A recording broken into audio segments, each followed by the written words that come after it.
All right, it is 5 p.m. We will call the November 9th, 2021 regular commissioners meeting to order.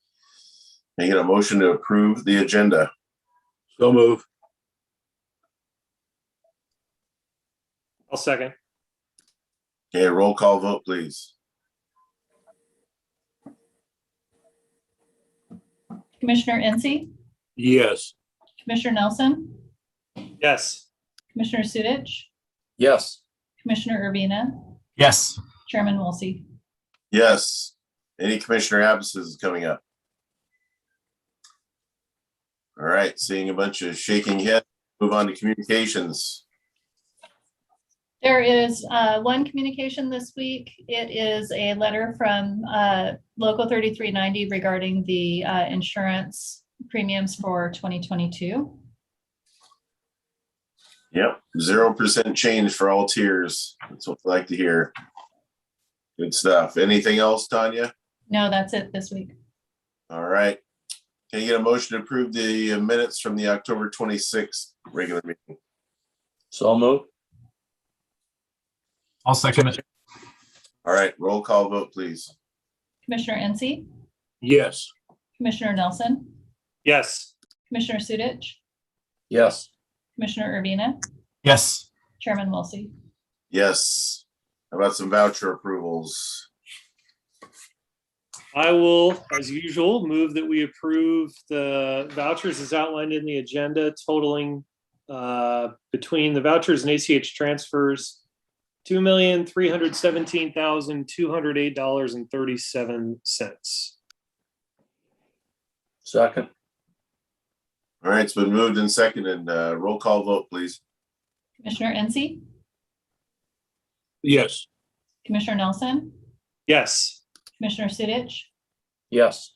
Commissioner Urbina, Yes. Chairman Wolsey. Yes. All right, any reports from 3390 tonight? I talked to Jake today and he said he has no reports. All right, Chief, you're on. All right, we're going to start with Chief Beerstrom's going to give us a vaccination update. Good afternoon. Just wanted to share with you that the Peninsula School District reached out and asked for some assistance getting their COVID vaccine program up and running. They're giving boosters to their teachers, but they're also now, because of the change in the guidelines, able to start vaccinating their students. So we're stepping in, giving a hand to them, supplying somebody to help with standby in case there's any sort of reactions to the vaccine. And also a nice gesture on their part. They also opened up the ability for our members to come down and get their boosters at the same time. So we had a fair number of our folks come down and take advantage of that also. Thank you. End of report.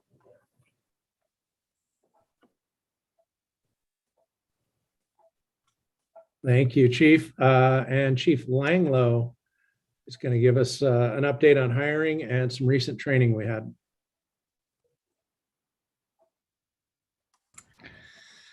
Okay, good evening. Quick update from my office. Some of it is on hiring. Chief Meyer is on vacation right now, so I'm going to cover a little bit with Chief Meyer. For Chief Meyer, our 3 lateral paramedics and 6 entry-level firefighters have all accepted conditional job offers, and we continue to work through the final steps of that process. We anticipate that they will be starting, all 9 of them will be starting on January 4th, 2022. And the 3 lateral paramedics will be staying with us, and then the 6 entry-level firefighters will be attending academy at Central Pierce. We just had a recent change in that. We were originally going to Bates a little bit later, but Central Pierce came available for us, and we'll be sending all 6 of the new hires to Central Pierce. And they'll start on the 4th in the afternoon with our partners out in Parkland Spanaway. So we're excited about that and moving forward with hiring for 2022. And then also we just had some recent training the last couple of weeks. We dubbed Respect in the Workplace, and we, Chi, bird dogged this training. She worked with we contracted with a law firm out of Seattle, Lane Powell, and they did two things for us. They conducted some employee and supervisor training in multiple sessions for our career staff. And so all supervisors and all employees, with the exception of a couple that already had previous vacations established, attended the training, had really good feedback from the from the group of the two presenters from Lane Powell that came down and did that training. And so the second of the groupings of classes just wrapped up today. And then Lane Powell also, as part of the contract we signed with them, updated in all of our workplace inclusion, respect in the workplace, anti-harassment training.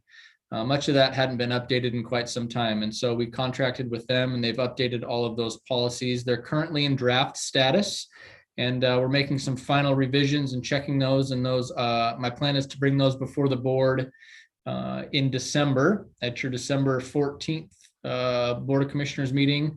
Because they're policies, there'll be revisions and updates to board policies of the past. So there'll be a new resolution updating those. We'll get those out to you before that meeting, and then hopefully we'll be adopting those in December and get the old replaced with the new.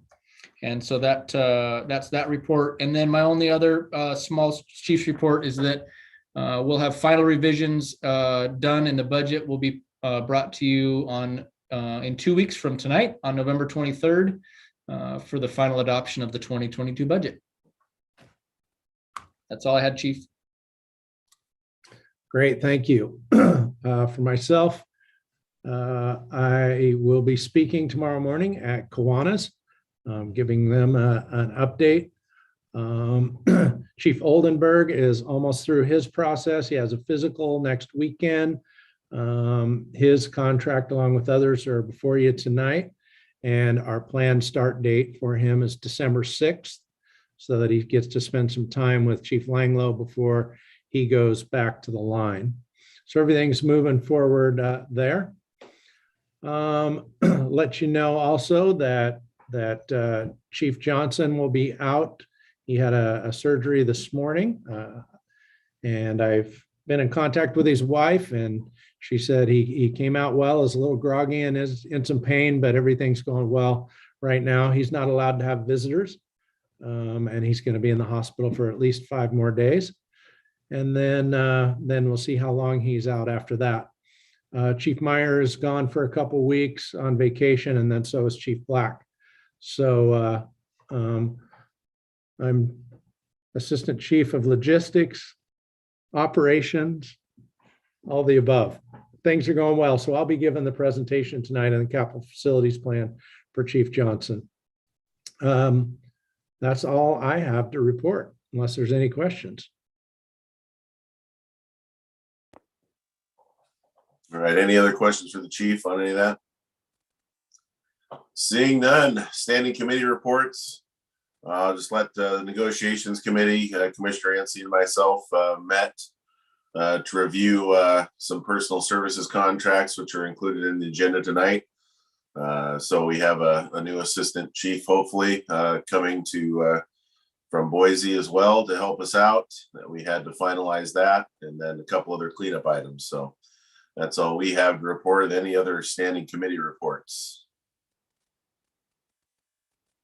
Seeing none, chairman's reports next on deck. I don't really have anything tonight. I'm looking at old business. Doesn't seem there's any of old business here tonight. Unless anybody has anything, we'll move on to new business. So right into the personal contracts I just spoke of.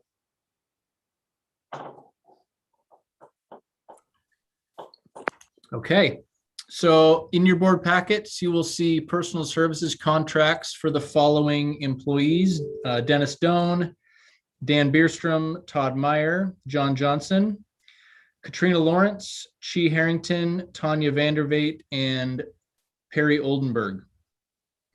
And so these contracts will begin January, are in draft form, but if approved, will begin January 1st of 2022 and run a 3-year cycle through 12/31/24. The only exception will be Chief Oldenburg. He will start on December 6th of 2021, and then run through 12/31 of 2024. So we'll be just shy of 37 months in a contract. And the objectives here for the personal services contracts were to bring everybody onto the same calendar, so that when we pull comparable data, that we're doing it for the same people on the same cycle. And so this will help us do that. Not everybody's contract was expiring. We had a couple that were continuing into the next year, but this will bring us, resetting everybody will bring us into a consistent cycle, which has been our practice for these contracts in the past. And like I said, the only exception is Chief Oldenburg, which his will start when he starts on December 6th. The only contract that was based with wage and benefits that was not recomped was Chief Doan's, because his comp data was done about 6-7 months ago, and the comp data that Katrina pulls is the 2021 data. So she would have pulled the same data for that. So outside of that, the contracts are before you, and if you have any questions, I'd be happy to answer as best as I can. And then Chairman Wilsey, we will recommend approval of the contracts, and we are happy to go individually or do them in a group. That's really up to your desire. No, we could do them in a group. It's mostly just cleanup. So, all right. Any other questions for Chief Langlow? All right. I'd entertain. Oh, I'm sorry. Go ahead. Go ahead. I'd like to make a motion that we approve the personal service contracts for these individuals as a group. I'll second. All right. It's been moved and seconded. Roll call vote, please. Commissioner Incy, Yes. Commissioner Nelson, Yes. Commissioner Sudich, Yes. Commissioner Urbina, Yes. Chairman Wilsey. Yes. All right, Chief, Capital Facilities Plan. All right. I will start sharing here.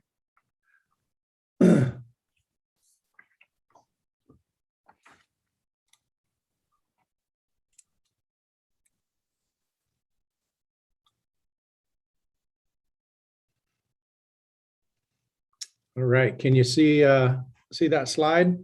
Did I do it right? Great.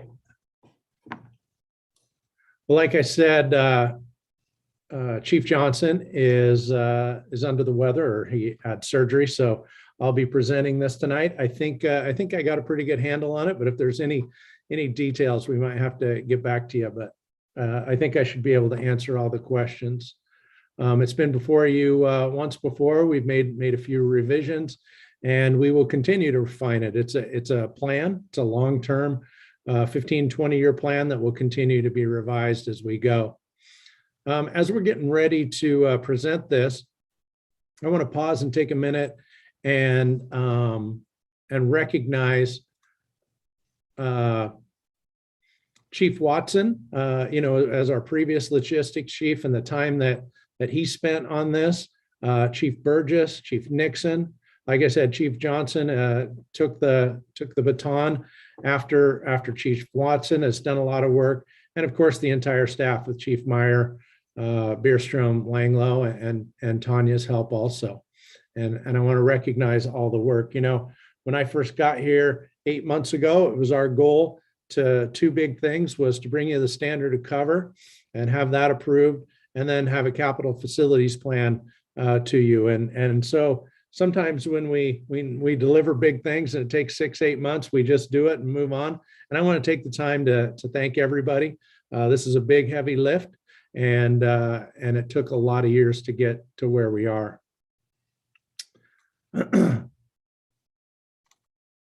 So as we move into this, I'd like to take just a minute and talk about and recap how we're funded.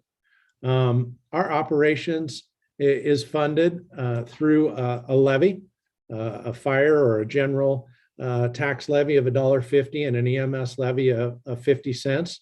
As you know, we have a statutory rate limitation of 1%, but we asked the voters for a 6%, and that expires on 12/31.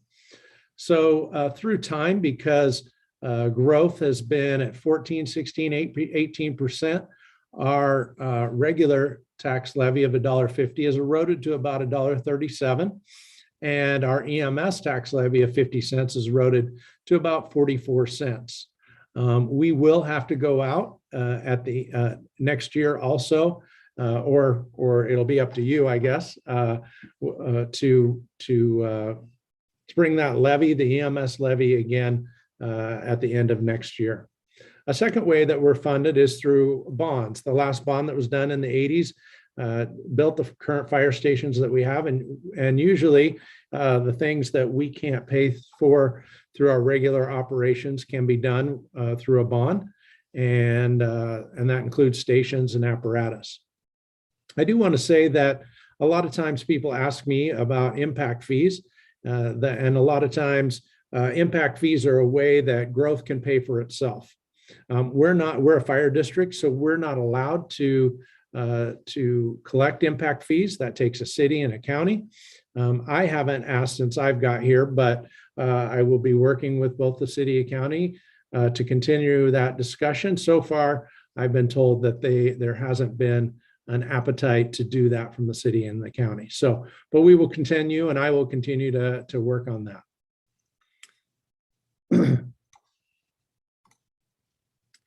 So as we built this plan, some of the things that we looked at was the safety of our public and our firefighters. We'll go through that. We're going to talk about the growth, gender equity that we need to provide for our increasingly diverse workforce. There's things in this plan that I believe will decrease response times to our outlying areas, specifically Fox Island. As you know, the age of our facilities and the maintenance costs continue to grow. We don't have in many of our facilities decontaminations for cancer, for carcinogens that cause cancer and bloodborne pathogens.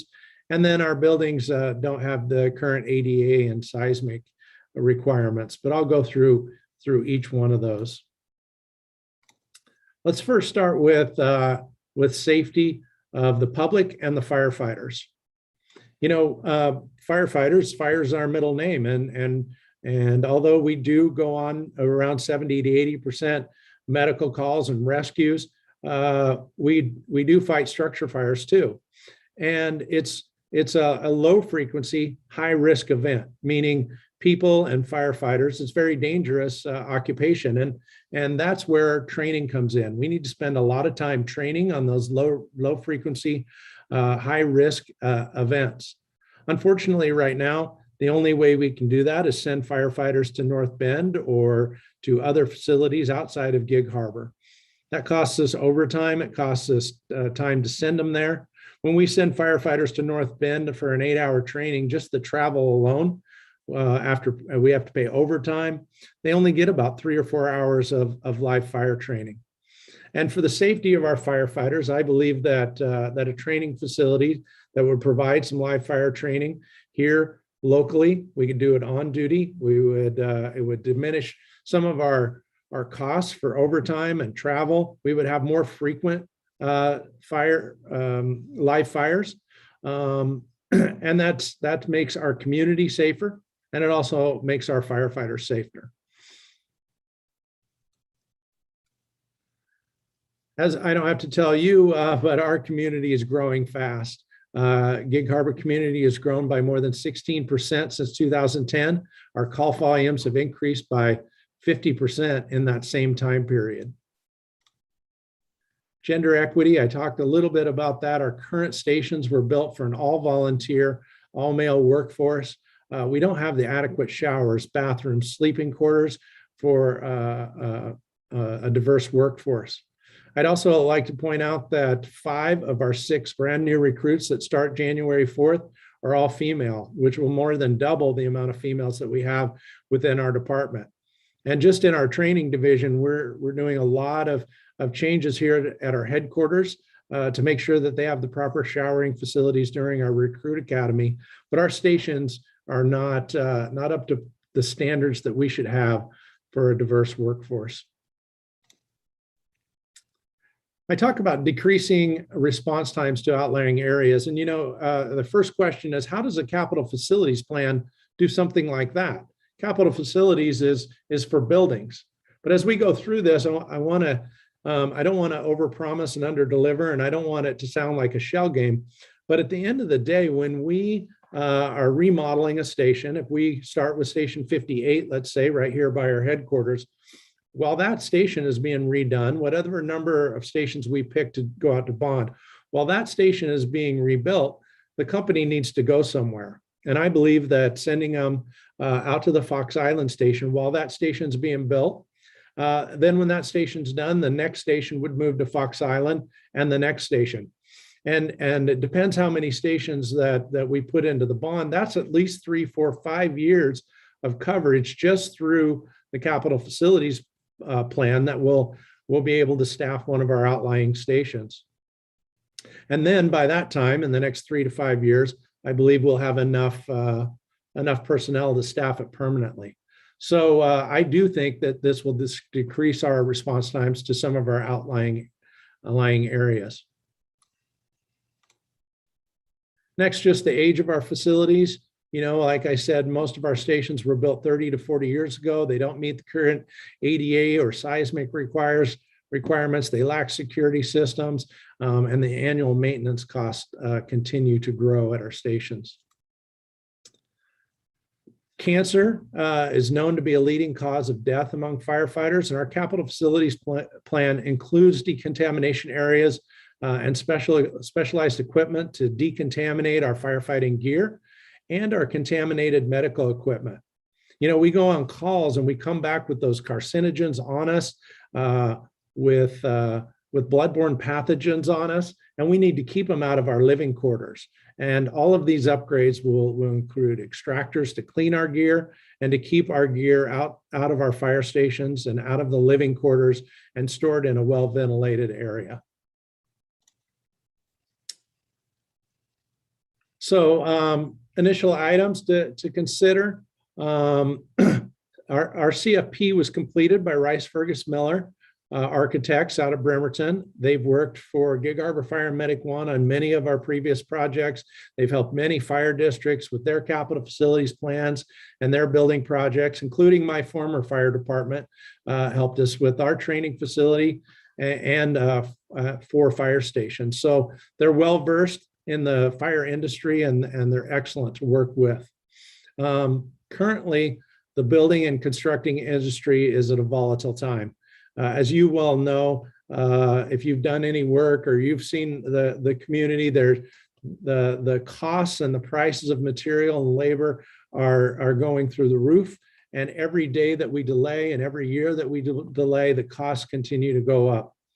These things also make it hard for Rice Fergus Miller to project our construction costs accurately.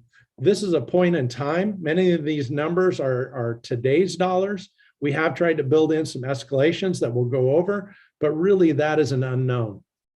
And I do want to say, even though Rice Fergus Miller does an excellent job, and I do believe their numbers are very accurate to the best they can be, you never know what your construction budget is until you actually go out to bid and you get bids back. That's when an actual budget is created. Right now, they're just projections. Costs that you'll see for all our projects reflect that current situation as of today. They do not include a project manager, and I believe that we'll need to hire one. Although our logistics people are excellent and have put this together and done a great job, we still need a construction manager. And I even believe that once we make a decision, and if we make a decision to go out to a bond, that early this coming year, we need to hire that person, get them on board early to help us get through the process. The last thing I want to do is if we were to pass a bond next August, we get ready to start in the next year and we forgot something, we've missed a permit, we've missed something that sets us back. And I want to bring that project manager on early next year to make sure that we're set up for success when and if we go to bond. So I'm going to start with in our capital facilities plan, the training facility. To me and many of you, our training facility is a high priority. Like I said, it's the high risk, low frequency events. That's what kills firefighters. Going to what's called an acquired structure, having somebody donate a structure to us for us to practice burn in. First, it doesn't come along very often. Second, when we do get them, there's usually a asbestos abatement and other environmental things that we have to go through to make it so that we can burn in those structures, and they just don't happen. But when you have them, and even if you do get them and you jump through all those hoops, a live fire in an actual structure is dangerous. It's still real fire in a real house. Where if we build a training facility, concrete with propane, we can shut that fire off at any time, and it's safe for our firefighters to train in, and we can do it more frequent. This training facility and this campus has been worked on for over a decade. Original plans were actually completed in 2007. The recession put this on hold, and Gig Harbor Fire Medic 1 has a conditional use permit for our training facility, and that expires August 24th, 2024. The tower provides four different training opportunities, multiple live fire props within it. I do want to point out, and I'll get to this towards the end, that the cost of the props have not been included yet.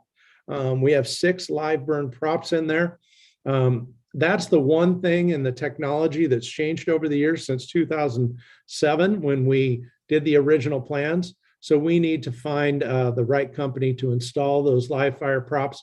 And they range in around $200,000 range for each prop.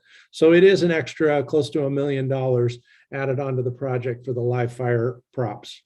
And we're still working on getting that cost nailed down. So let's go through the tower just real quick, what it entails and what it has. This first floor, it's on one side, it's the first floor. On the back side, if you approach it, it's a basement, but it has a garage fire or a garage fire prop, stairways, and on that first floor or the basement, so to speak. The second floor has a commercial staircase. It's got residential staircase, a bedroom live fire prop, and a kitchen live fire prop with a couple apartment buildings. As we move up, you'll see an apartment with a center core hallway, double loaded hallway, so that we can simulate an office or a motel with apartments on each side. And then we'll have another live fire prop in that building with a pitched roof above it. As we work our way up, you can see that we have a confidence course built into this floor. And then when we go to the next floor, there's some aerial rescue. There's a place where roof instructor observation of what's going on down below. We have a pitched roof that we can do ventilation on. And then when we get to the top, there's also rappelling anchors and a flat roof that when we get our truck company in the future, we'll be able to practice flat roof. So that's our training tower in a nutshell. This is a picture of, on the left is the support building. In essence, it looks like a fire station. It's where our recruit academy would train. It would house our training engines, have a clean and a dirty classroom. What that means is a dirty classroom is after we do live fire training, it would be a concrete floor with folding chairs so that they can do an after action review before going back in. We don't want to take any carcinogens into our clean classroom. So this will have that and some offices for our training staff in the support building. I hope this isn't too dark, but this is just some renditions of both the support building and the 5-story tower. This is the current facility. We have all this land. We have the road systems already built. We have the headquarters and Station 58. This just shows some of the parking areas that we'll need to put in, and then the 2 buildings in gray. So this is our right now the cost for the training campus. Like I said, there's still a little bit more to add. We need to add about $2 million to this for live fire props. And then we need an air refilling station at about $500,000 or $600,000. So if we add all that up right now, we're between about $20 million for the entire training facility. So let's go to station 58 and 59. Station for two companies, medic unit and an engine. It would be a full remodel of the living quarters, offices, workout spaces, kitchen, dorms. We wouldn't change much of the footprint. This is not a tear down. This would be gutting the inside of the building and then adding a room on the outside of the rig room. And we'll go over that. It would add an addition of support functions to that apparatus bay that we'll show you. So this is station 58 right across from the headquarters, just an aerial view. The blue is the current, the light blue is what we would add. We would fill in an atrium, but the four walls of the station would stay about the same. And we would add on a support building on the outside for apparatus and for our cleaning of our turnouts. And this is station 59, same layout for all these stations, which is nice. We only have to do one plan for each station because they were all built the same. So let's go over that plan that you've seen before. If you look at the red dotted line, that's the current living quarters. I'm going to continue to show this slide because, like I said, every station is the same, and so the plans will be the same. For station 58 and 59, we're proposing all three of these options be completed. The red dotted line is the living quarters remodel. The orange dotted line is the addition of a full-length apparatus bay. And the green dotted line is that support functions.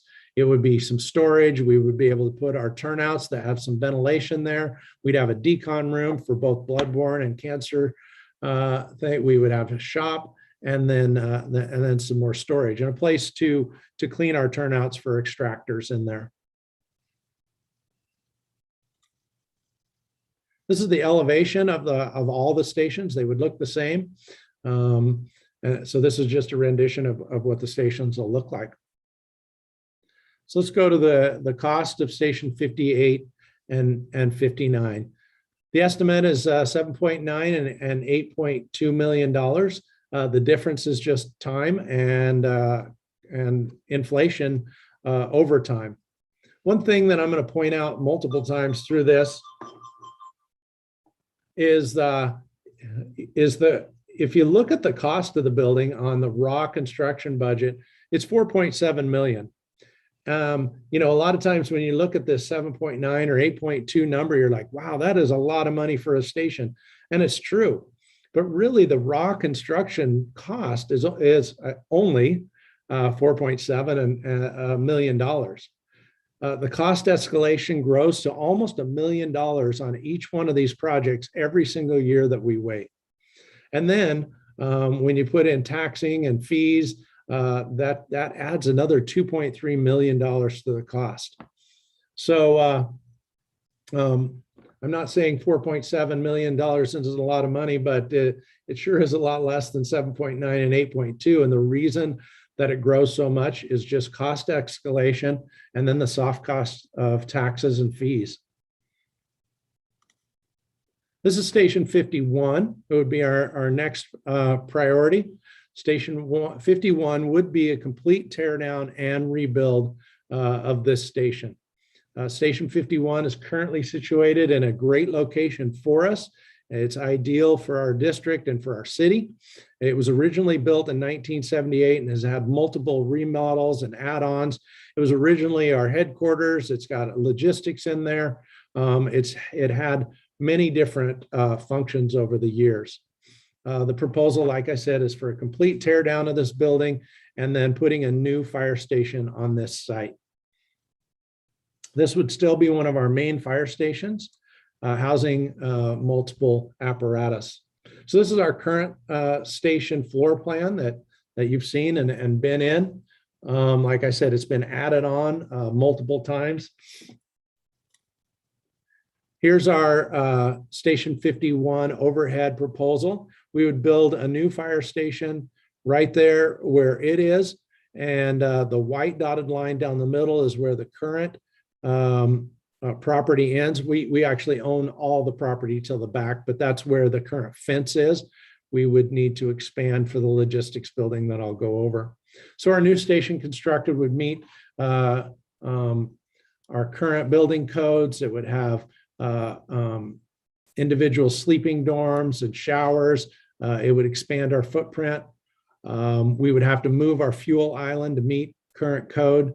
And then we are proposing a logistics support building. Right now, much of our logistics support is ran out of that fire station. We have Lisa is there, and she has our turnouts and all of our medical supplies and our PPE and all of that needs to be moved. There's a lot of it that it's at different stations too. SCBA maintenance, bunker storage, breathing apparatus is all at different stations, and we would be able to consolidate that all into one building behind our station 51. So let's look at the plans for that, or this is the overhead. Sorry about that. I was talking about that slide and hadn't showed it to you yet. That white line down the middle is where the current fence is. And so we would have to expand our footprint of our lot. So here's the plans for Station 51. Down below is 13 dorms. They're gender neutral bathrooms. There's offices for our battalion chiefs, our MSO, engine lieutenant, truck lieutenant in the future, and an administrative assistant, and our firefighters. It's like I said, it's a big house.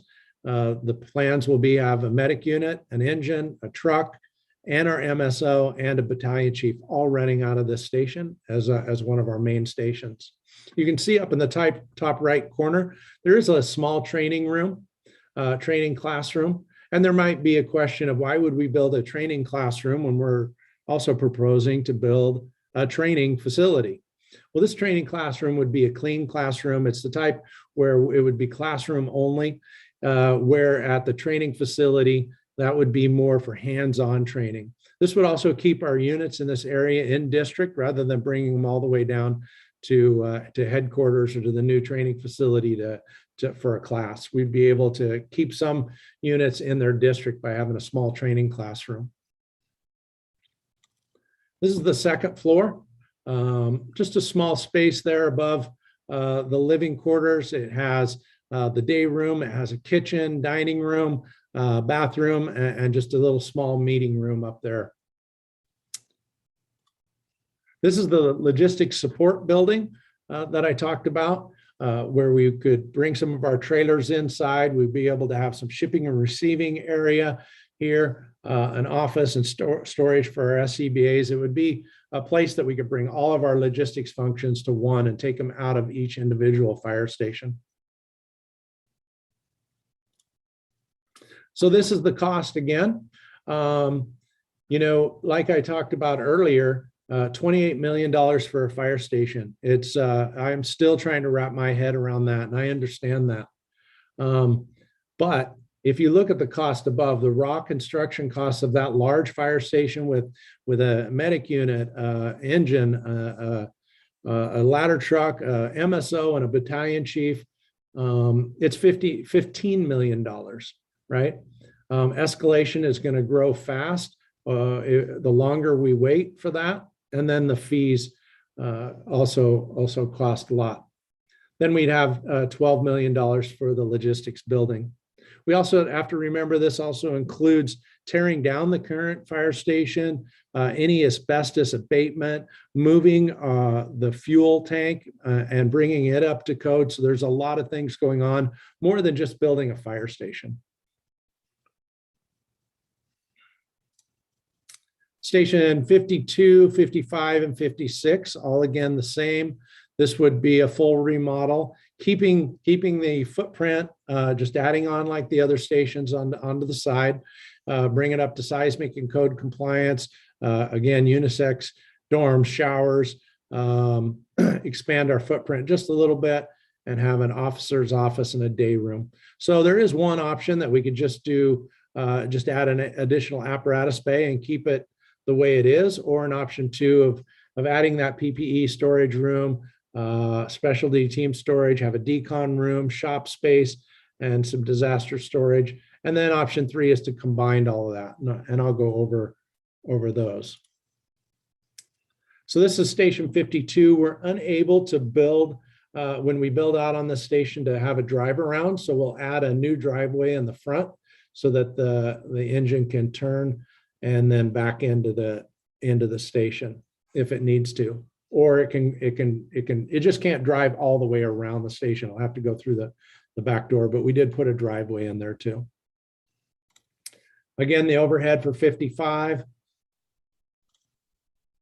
and the overhead for 56, which is right over there near our logistics building. So this is the same layout that we showed earlier. It's the living quarters are in red, the apparatus bay addition in orange, and then the apparatus bay support addition in green on the outside, just the same as we saw before. Station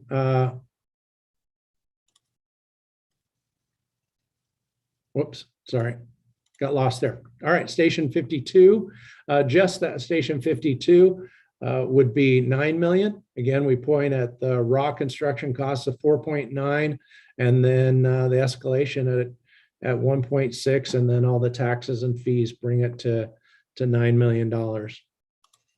Station 55 would be 10 because it's out another year, and the costs continue to grow. Station 56 would be built right before that. That's why it's at 9.7 million. Station 53 and 57, these stations are in excellent condition right now.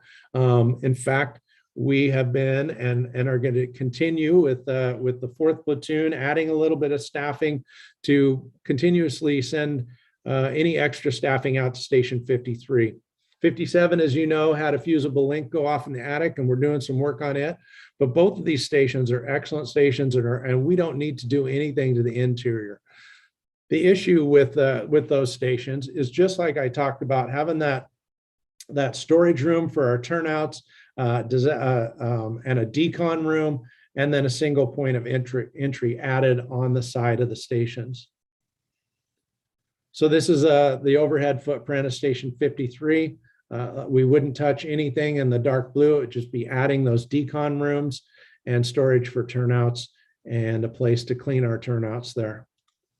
Same with 57. There'd be a little bit of parking added to it on the side, and we would add that same building. So here's the footprint. Like I said, in the dark gray, will not be touched. It's all in great condition and ready to be moved in. And we're going to continue to use those buildings. It would just be adding the gear storage and the decontamination areas. These two stations, the raw construction cost is about $588,000. But the longer we wait, the more it goes up. And then adding on the sales tax and fees puts it about $1.1 million each for those stations. Station 54, again, it's the same as the other stations, same footprints. Here's the overhead of station 54. Again, here's the exact same layout as the other stations. And the cost estimate, because again, we've got it planned out to 2030, which is quite a ways out. It escalates to $11.1 million for station 54. Our maintenance facility, we have a great maintenance facility, but it would be the addition of a carport over our existing parking area in the rear so that we can have some covered parking for some of our engines. It would have a construct a storage area and then expand the parking lot. When this place was built, there wasn't enough parking added. So you can see this on the far left in the blue, that's where the parking would go. The middle blue square would be some storage. And then the back right is the overhead carports that would be added. Just the raw construction cost of this is about $860,000.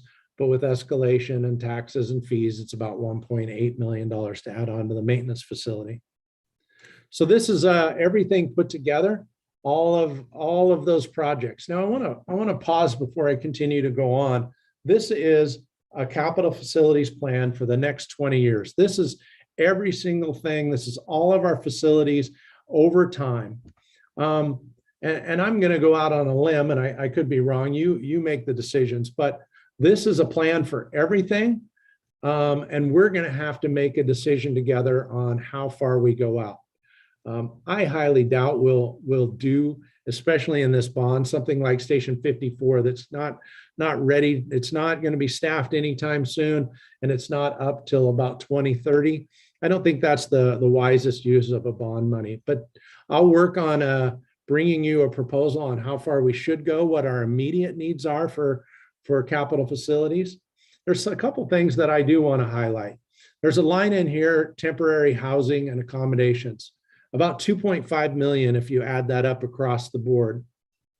We'll be removing that line because, like I said, I don't think we should pay for temporary housing or accommodations for our stations while they're being rebuilt when we have other stations that we can move them into. And that's my plan.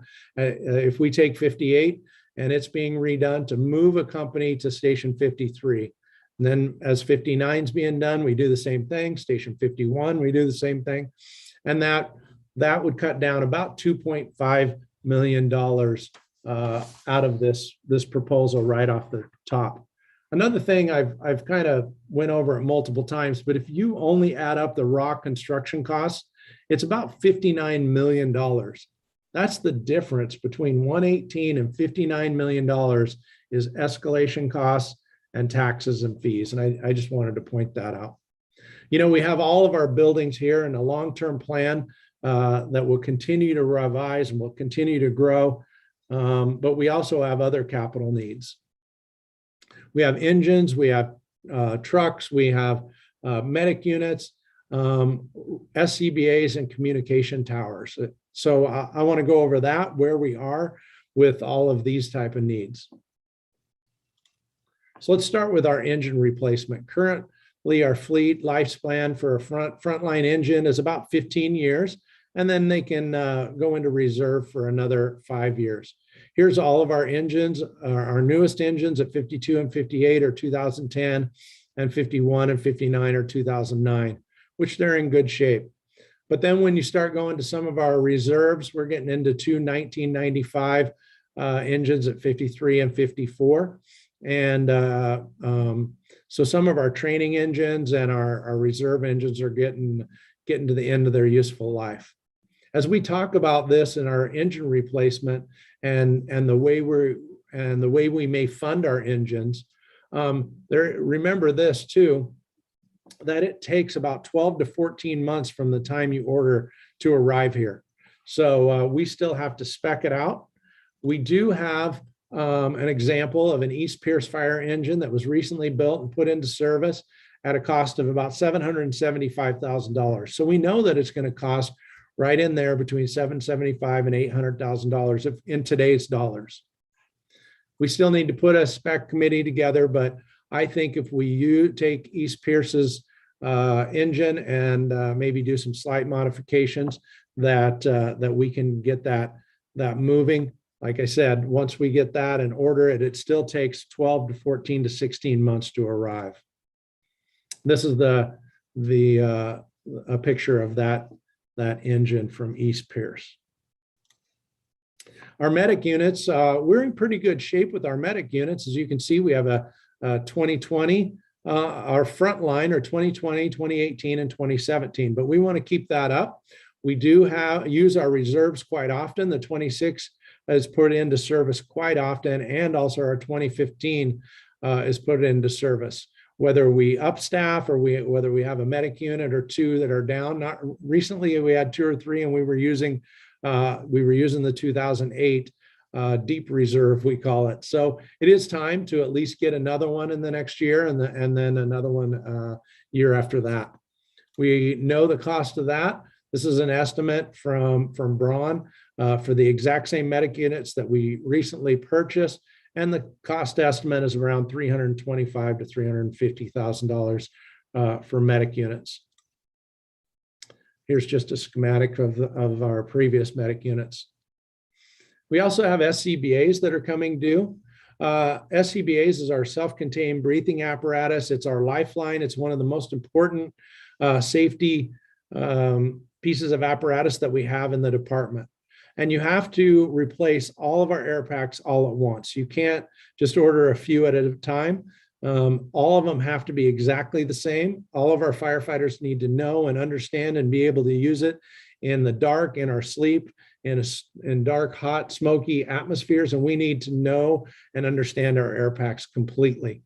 They're coming to the end of life, and our bottles are going to expire in 2023. We have put in, we're working on a grant right now, an AFG grant, to try to get our SCBAs replaced next year. And that's about $1.7 million to replace all of our air packs, upgrade them, and then upgrade and have new bottles. Our communication and radio, we don't have a number here. This is looking off in the distant future, but we have to keep it on the front of our mind. We currently work on a 700 megahertz radio system. Much of the county has moved to 800 megahertz, but the towers don't reach all of Gig Harbor. And as more people leave the 700 system, it's making it more and more expensive. And it's an unknown cost, but we need to start working on this to see what our exposure is in the long term and build out a plan for our communication on our radios. Again, this is down the road quite a bit, and we still have a lot of work to do, but I think it's important to highlight it as a capital need in the future.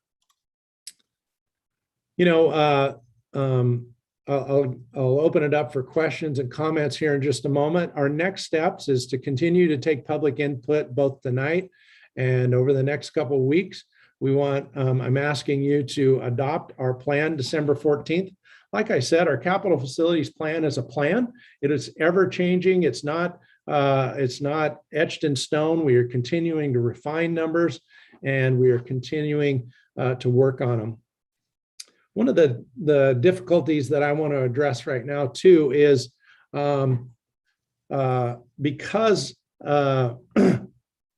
it's a chicken and the egg thing, right?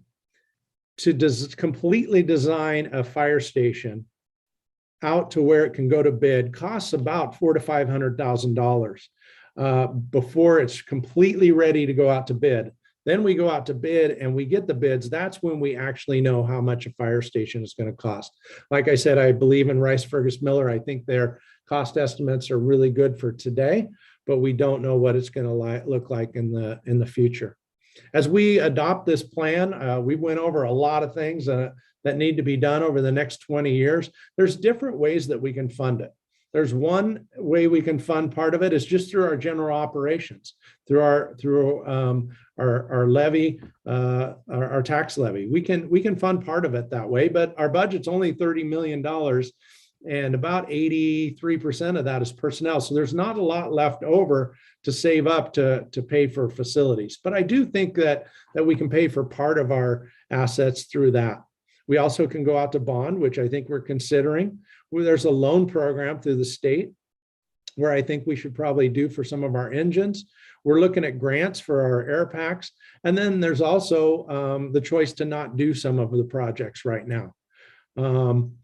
So I will come to you in the next few weeks with my recommendation. And then, so next steps is to take public input, to adopt the plan.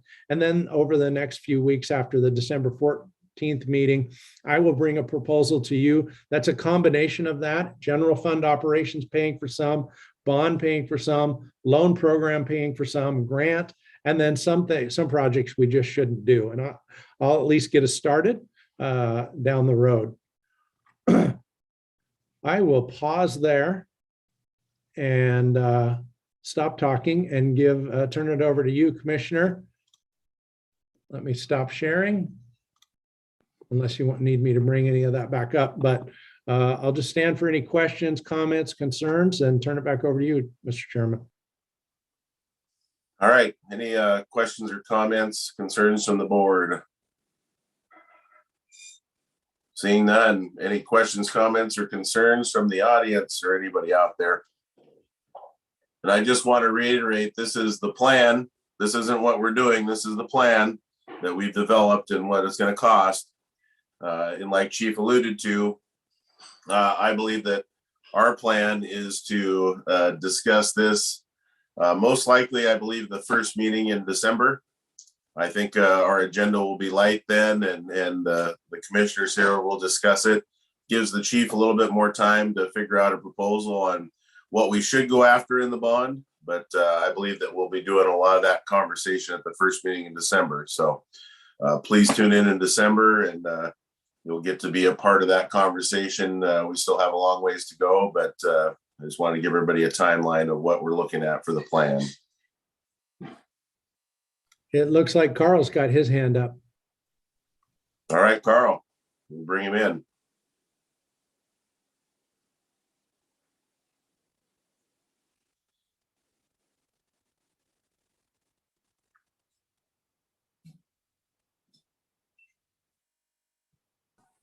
How about that? There you go. We got you, Carl. Okay, all right, good. I do have several questions, I guess. First off, as we have determined the priorities of this, we have the training situation first. Is that, in the estimation of the department, the most pressing and needed item of all these things? Well, Carl, we haven't really prioritized these items yet, right? We've just gone through and discovered, figured out what our plan is and what it's going to cost to do the things that we want. Now, you're correct. We do have a timeline with the training center, right? We have the 2024 deadline. So that would be a priority for us and a more of a pressing matter than all the rest of the work. But like I said, I think we'll be discussing more of that in our meeting, probably December, our first meeting in December. Okay, and that's fine. Answer me this. I don't know the answer to this. We have to have the permitting done for the training area. Does permitting also mean construction must cost or must start at that same time? Or can construction be 5 years down the road after you permit it? We already have a conditional use permit that expires. I can't remember what the date. I had it on an earlier slide. Let me see. I think it was like August of 2024. 2024. Yeah, So right. We're digging into that of what that means. So far, what we've got from the county is if we have our plans submitted, that meets the conditional use permit. But we're going to continue to go down that road. We definitely don't want to miss that. One of the things I forgot to mention too is the amount of time, and we do have complete sets of plans for this. I think we've spent in the neighborhood of about, back in 2007, when we thought this was going to be built, close to $500,000 on this. So this is close to being shovel ready as you can get. There's still some more things that need to happen, but the plans are done. The conditional use permit is done. I'm not a construction manager. There's probably some more stuff that needs to be done that Chief Johnson's been working on, but it's as close to shovel ready as we can get. I hope that answers your question, Carl. Well, it helps. One of the things that the reason I asked that, I was curious. It appeared to me, since it was staged by year, that somebody had set some priorities. Now, whether Rice Fergus Miller did it without input from anybody else, I don't know. But the one thing that struck me was why we would postpone the most expensive item. And that goes back to the escalation costs. I just penciled it in. If the construction at 51 was done 2 years earlier, it looks to me like there'd be about a $2.6 million reduction in the estimate. And to then look at the other side, if in fact we did that and moved the training campus 2 years, it looks like that would be an additional cost of about 1.2. So what I'm saying is there's a net savings there. And if training had to go first, I then looked at 51 compared to 58, 59. And if you exchange those two, 51 would have a reduction of about $1.3 million, and 58, 59 would have an increase of about 571, which there's a fire truck, or excuse me, fire engine. I gotta be cautious on my terms here. So the staging of the thing, I think is important. One of the things that dawned on me as I read the capital facilities plan, there's a statement in there that all stations are in good locations for their coverage area. That could be in conflict with the SOC, because you look at the SOC, the timelines are not acceptable, because I'm confident of that, because we're setting different goals to adjust those, which I'll talk about when we get into the SOC discussion. But I just say that, to me, that could mean a conflict between the two, the plan and the SOC. I brought that up last time, and the folks who did the plan told me, basically, to blew me off and said, don't worry about that. We'll probably later. Well, later, if this is 20 years, the others in the later time frame too. So anyway, some comments. A couple other things I have, but Chief, if you'd prefer, I can call you with those specifically. Great. And Carl, you and I have never met. I'd love to spend some time with you and get to know you too. So I'll have Tanya reach out.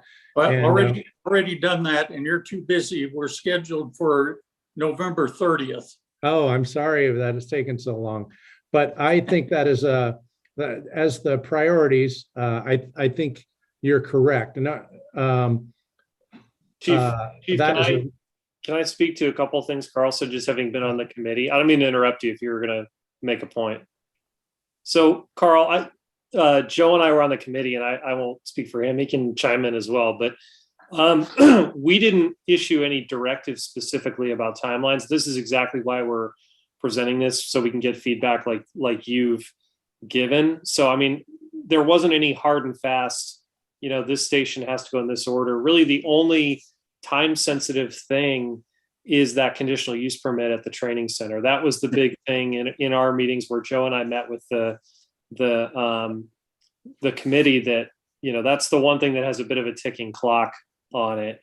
And then with respect to your other commentary about location of stations, we talked about that a little bit in the committee. And I think if you go back to kind of our I guess, staffing plan, I'll call it, from January of last year, I think we anticipated being able to potentially hire more people, assuming that we're able to pass, levy lid lifts in the future, where we're going to staff stations that are currently unstaffed. And so if you assume that we're able to get more of those stations staffed, that would address a lot of the response time issues in the standards of cover. But more fundamentally, if we started looking at, okay, do we tear down, do we abandon stations we have? Do we move them? There isn't a lot of land left, and we would be either looking at paying a lot for land or potentially having to eminent domain stuff. And we just felt like that was not a bridge that we really wanted to cross to deal with that, because that can be controversial in terms of, taking people's homes, that kind of stuff. So that was the conversations we had. I just figured it was worth enlightening you kind of about what we had talked about along those lines. Consider me enlightened. There are some assumptions in there. The assumption of the lid lift is not a given, and the assumption of being able to staff additional stations is not a given. So I understand assumptions, but the other thing that the chief talked about earlier was the amount of money that's left off after we pay 85% of our revenue for salaries and benefits. If then we add debt service to that comes into play. Then if you're talking about additional staffing, we're running up the budget by 11-12%. And a max we can do on revenue is 6%. I realize that's on a growing amount on assessed values and it's geometric, but it could turn arithmetic, as it has before. and then you really get into a bind on how you're going to pay for everything. So I just bring that up as a question for somebody to consider. Before we get done with all this, I presume somebody will do a projection of how we'll be able to pay for this over time. And absolutely, Carl, and I agree with you. You can't assume levy lid lift passage, but in the end, the community decides what level of service they're going to support. And if the community says we're not going to support a levy lid lift, that means that the response times contained in the standard of cover are going to continue to grow. I mean, it's a very simple calculation. If people value having decreased response times, then hopefully they'll support things like levy lid lifts. If they don't, then response times are going to go up. And that's kind of out of our hands to a degree. And one thing, as far as the debt service payments, that would be a separate budget, Carl. That wouldn't come out of the operating budget. It would come from the bond payments. It's a separate tax. Well, so then you've got to sell us some way. It's got to get paid for. That's all I'm saying. Right. No, you're correct. But it wouldn't come out of that 15%. I just wanted to clarify that. Okay, gotcha. It still has to get paid. Absolutely. Okay. I'll shut up. Don't worry about it, Carl. Those are good questions. No, always appreciate it. You Carl. always bring value, Carl. Well, we'll see when we get to standard to cover. You may not feel that way. All right. Anybody else wishing to ask any questions, or any other commissioners need clarification on any of this?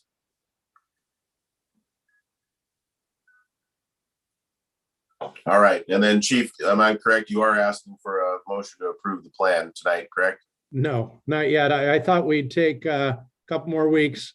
Let's get some input from the community and yourself. And then on December 14th, I'd like to approve it. Okay, perfect.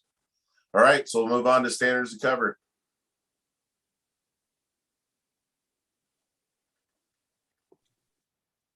So the standard to cover, we had Dynamics present that, and I haven't received any input. I don't know if any of you have. Sounds like Carl's got some that we probably need to listen to. But other than that, I want to turn it over to you with a recommendation to approve our standard to cover. All right. Are there any other commissioners that have any questions or clarifications on standard to cover? All right. Anybody in the audience? I believe Carl.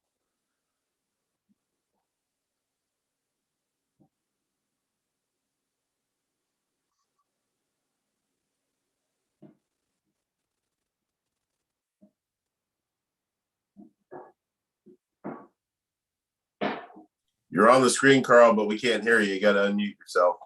There I am. There we go.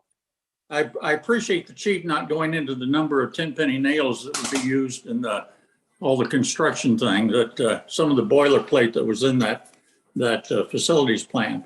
My concern with the SOC is if it's realistic. What I did, I went through and looked at each area, municipal, rural, and remote, and looked at dispatch time, turnout time, travel time, response time, and then total response time. And I won't go through all of them, but let me give you an example. If you look at total response now, and as I understand it, we can't control dispatch. We can control turnout. And I don't think we can control it with everything stays the same. We can't control travel. So if you look at total response time, and I'm just going to take one, municipal EMS. Carl, could you do me a favor and tell me what page you're looking at when you're going through this? Because I've got it up on my screen, and it would be helpful if we're all playing from the same sheet of music. Go to the very end.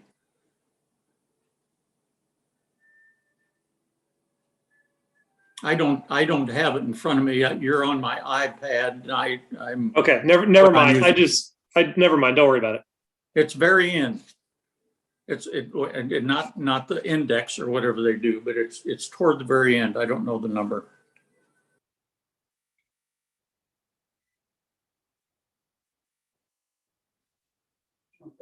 Got it. Sorry, go ahead. Okay, super. If you look at municipal, just EMS, let's just use this one example. They're showing a dispatch time of a minute and 54 seconds. They're showing a turnout time of 2:20, travel time of 7:35. And they come up then with a total response time of 10:34. And our objective, our goal that is on that for a page says we want to do it in 9. Okay, I agree. I think we ought to be looking at 8, as I mentioned last time. You flash over a brain death at 8 minutes. If you get there at 12 minutes, it's probably not going to have a great impact on that patient. So if you have 10:34 is what they're saying it is now, your goal is 9. Obviously, that's a difference of a minute and 34 seconds.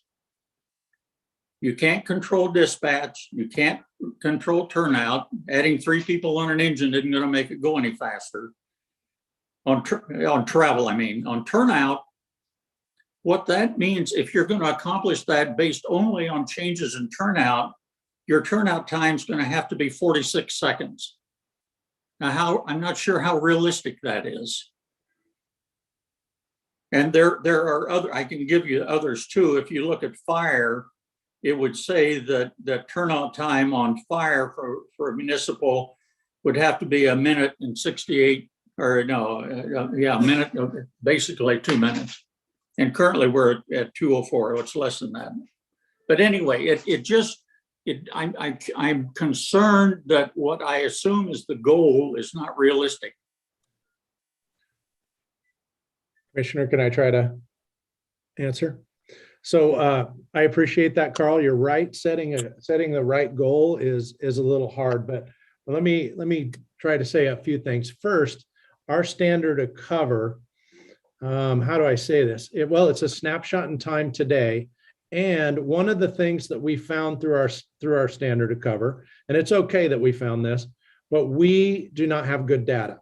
I don't believe that this data is very perfect. It's what we have. We have a brand new records management system. We're pulling from that, and a new CAD at dispatch, and there's a lot of things going on right now.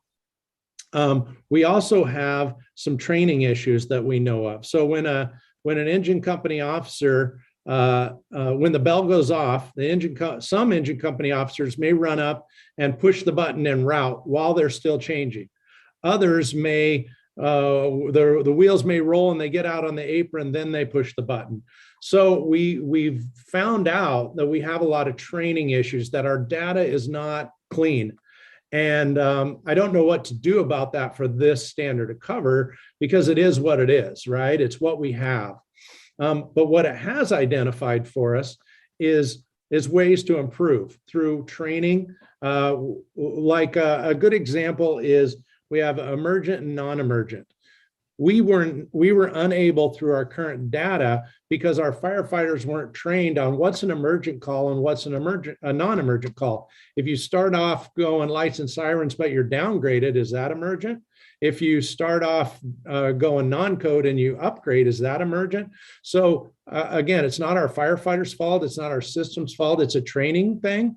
And so when we started this, I knew one of the things that would come out of it is we don't have the best data, but that's okay. We've identified it. We're going to train on it between now and the end of the year. We're going to work on it so that we have clean data going next year. I think your point is very good of, if it's 10:30 now to make a goal, how are you going to actually reach that? And you're right. One of the things that you said is you'd rather have it at 8. Well, we can make our goal at 3, but that doesn't mean we're going to make it, right? We need to be realistic about what our turnout times are, what our travel times are, and how many stations we have and the money we have to staff those stations. So I think at the end of the day, I think it's a starting point. The standard of cover is a starting point. And there's a lot of, I don't want to say errors in it, but errors in data that we just can't get. And it's going to take us a little bit to train on it. This is brand new to our department. Our department has never really done this before, and it's a snapshot in time today. And I think we need a little bit of time to train and get better at it so that we have good, clean data so we can make some decisions. So does that make sense? I used to harangue Steve Nixon on the standard to cover we had because it wasn't realistic. We set out saying, and we're giving out reports, consistently that we were missing the goal or the objective or whatever the right term is. And I just find it will be awkward to go out and ask for a levy lid lift when you don't have data to base the request on. And I'm not knocking you, I'm not knocking anybody. I'm just saying, I don't know how anybody could say, well, we're going to accept this as the standard to cover, when then the second statement is, but we know it's not accurate. Well, I think it's accurate to the best that we can, right? I don't know what we're supposed to do.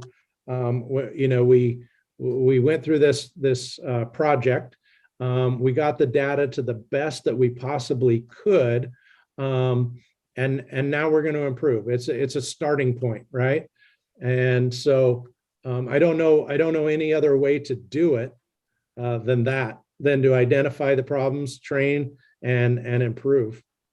Okay, I'm not arguing the point, and I'm not really, I'm trying not to be critical. I'm just concerned that it's not realistic. What's not realistic, the goal? Yeah, well, I don't know how you can make 9 minutes 90% of the time. If to do it, you have to have turnout in 46 seconds. Maybe you got a magic way to do that, or Deus Ex Machina, that might work. But I just don't, my concern is if it's realistic. I appreciate that. And I think that's a really good question. I think and I could be wrong, but like I said, we weren't able to parse out emergent and non-emergent. So I think there's a lot of non-emergent calls in there. So I think it's a little bit unclean, and we'll continue. We're going to have dashboards through Intera, and we'll be able to watch this month by month in the future and adjust. And I think there's non-emergent calls included in there. And I don't think 9 minutes is an unrealistic goal right today. But just because we say that doesn't mean it's the goal forever and it's etched in stone. We can adjust as we go, and we continue to update our standard to cover too.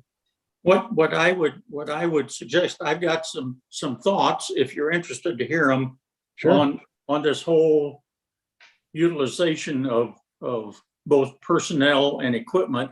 And when we get together later in the month, if you're interested in hearing them, I'd like to share them. Absolutely. And Carl, I just want to add a few comments to what the chief said. Everything the chief said is absolutely correct.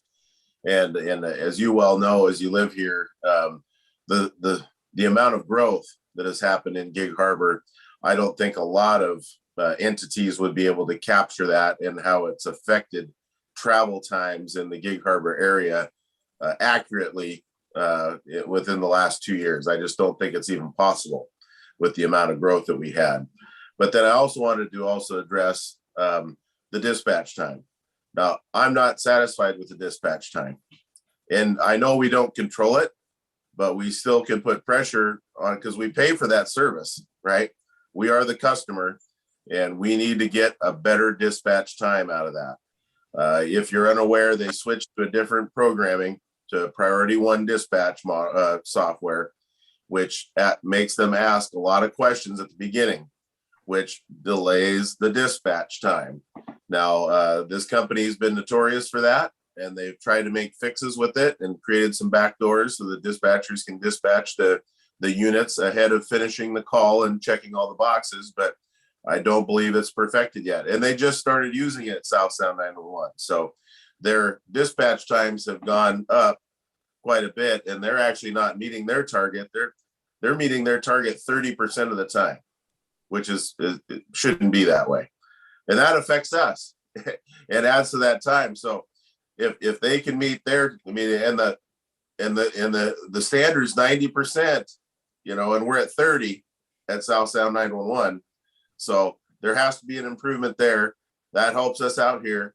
We could get some better data too, and we've got Interra to do that, because before Interra came to town, just like Chief said, we couldn't tell you if it was a emergent call or was it a non-emergent call.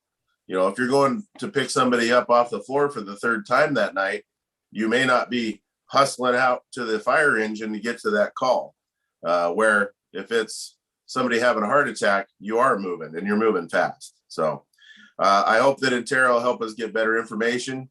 I do not know what to do about the growth in Gig Harbor and how that's impacting us with our travel times, because I know it is. There's no other way. You can't deny it. But we will keep pressure on South Sound to get better dispatch times. So with all those pieces together, I think that and I agree too. I don't think that maybe the 9 minutes is realistic, and what they keep doing is, you know, our areas keep expanding, increasing in population, and becomes more difficult to travel around, but they keep dropping this number on us. Like, because if you go from you know, the urban rural to just the urban, it drops you down so far. But you and I both know, if you're trying to get somewhere around the city, whether it's Tacoma, Gig Harbor, Fircrest, man, it takes you longer when you're in the core to get anywhere, right? Sure. You know, it's just, I don't think they take that into account enough, you know, with their numbers, Carl. So like I said, this is a little bit of a moving target, but I think this is the best we could do with what we had. And I have no problem going out to a levy lid lift, because we do need to make it better. And that's one of the ways we'll be able to do it. So Let me just respond to one thing. What I heard you say, I don't disagree with at all. But what that does is say that this is more out of whack. In fact, these times are worse, which means to make the goals that we've set are going to be even tougher. So something to talk about. Thanks. Yep. Thank you, Carl. All right. Any other comments or anybody wishing to speak to the standard of cover? There's a question from Steve in the Q&A. If someone wants to address that. Oh, sorry. I got 3 computer screens going right now.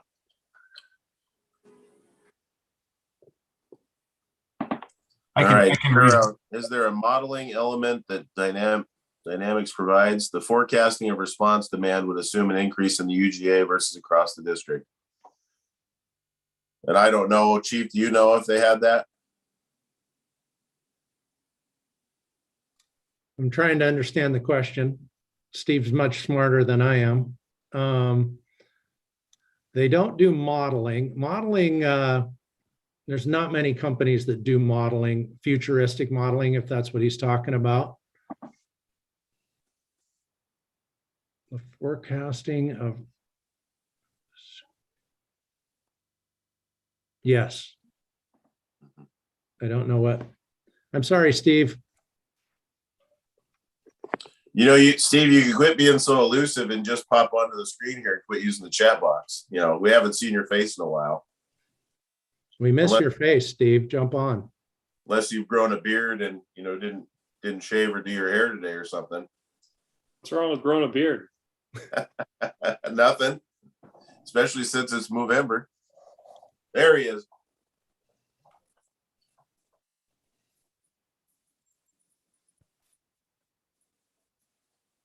All right, you're on the There you screen. go. Yeah, thank you. I appreciate that. Yes. Well, you're still not seeing me. I can start big. Doesn't really matter, I guess. A little dark. Yep, there he is out in the mountains. Yeah. Hey, it's coming. I got some new boots today, so we're ready to go. Yeah. So the question was based on modeling and the increase in demand for the UGA versus across the district. So obviously before I left, that was one of the things that I was working on and trying to be able to forecast where the demand is going to be. So I was just wondering if Dynamics or Interra offered any modeling element to be able to forecast future growth, right? So we could say, Over the last, 7 to 10 years, we've had a average 10% annual increase in our call volume. I know this COVID spikes have been a little bit wacky on that, but if we could forecast a 10% increase in our call volume annually, where we know the growth is occurring in the district, in the UGA, how is that going to impact, unit hour utilization and unit availability, so on and so forth. So I think that's just an element to Carl's point, as you look at increasing response times. If you're continuing to draw units from outside the UGA into the UGA to manage the calls, it's obviously going to continue to drive an increase in your response times. And until you address the unit utilization issue by putting units closer to the calls, you're going to chase your tail with respect to response times. So that's the element where I think modeling would be significant in trying to forecast, crystal ball. Chief, I can give you my magic 8-ball if you want, and I still have it. But I did ask about modeling and forecasting. I asked both Dynamics. I asked International Public Safety Data Institute, Lori Moore, and who's now the U.S. Fire Administrator. I talked to her. And then I also talked to Intera, David Blankenship, who's one of the leading people in the nation. And all three of them said that modeling is very, very difficult, and there's not a lot of companies that did it. They gave me one name in Canada of somebody that did some futuristic modeling. I know Deccan software sometimes can do it, but we don't have Deccan software, and it's really, really expensive too. So future or forecasting and modeling, I think we can do it in some ways, but I don't think purchasing Deccan and Intera doesn't have that capability, and neither does International Public Safety Data Institute, neither does Dynamics. So I think you're right. And I also think, one of the things that we're going to have to come down to in the future is there's two schools of thought, and neither one of them is wrong, because you talked a little bit about the UGA and do we put more resources in like the downtown core or where most of the calls, or do you put more the next resource, or let's say the next resource or do you put it on the outlying areas where there's long response times and a long second in?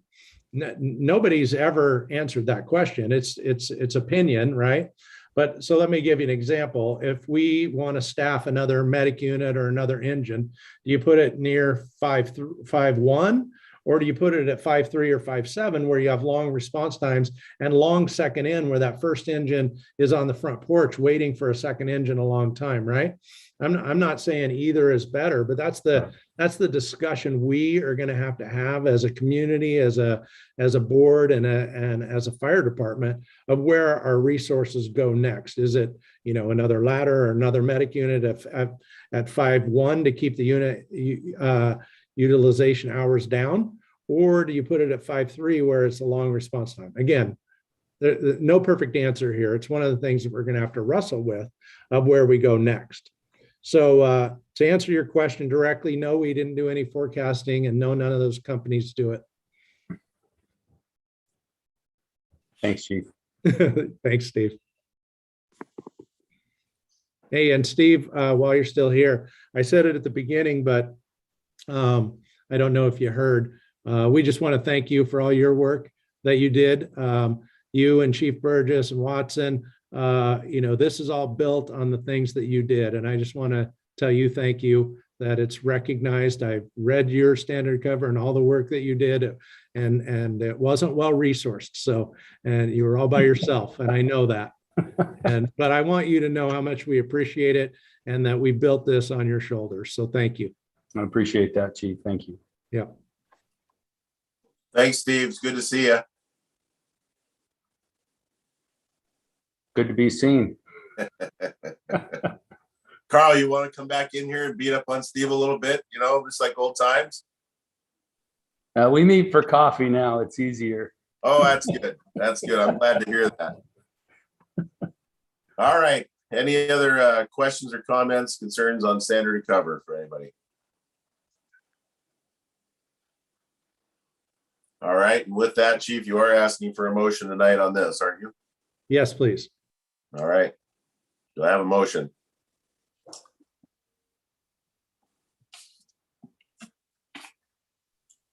I move that we accept the standards of coverage as presented. Second. All right, it's been moved in second. Roll call vote, please. Commissioner Ensy, Yes. Commissioner Nelson, Yes. Commissioner Sudich, Yes. Commissioner Urbina, Yes. Chairman Wilsey. Yes. All right, any other public comment for tonight?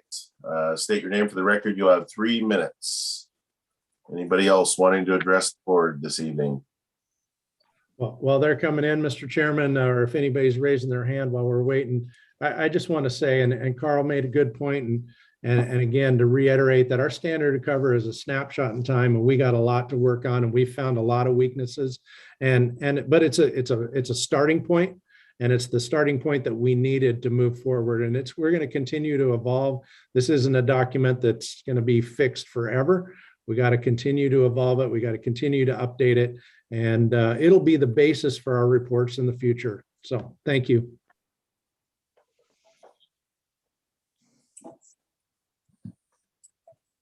All right. Tina, anybody raising their hand or trying to come in? Oh, yep, just now. All right.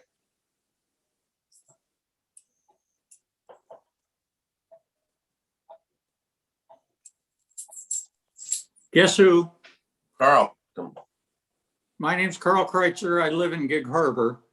I just wanted to make the observation, you've heard me say this before, but it's happened once again. The way I read statute, I think it's in violation of statute, but there was no discussion on salaries. That's all. Thanks. All right.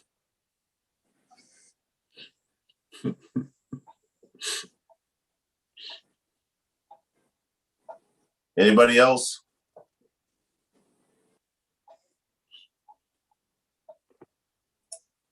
All right. Anything for the good of the order tonight?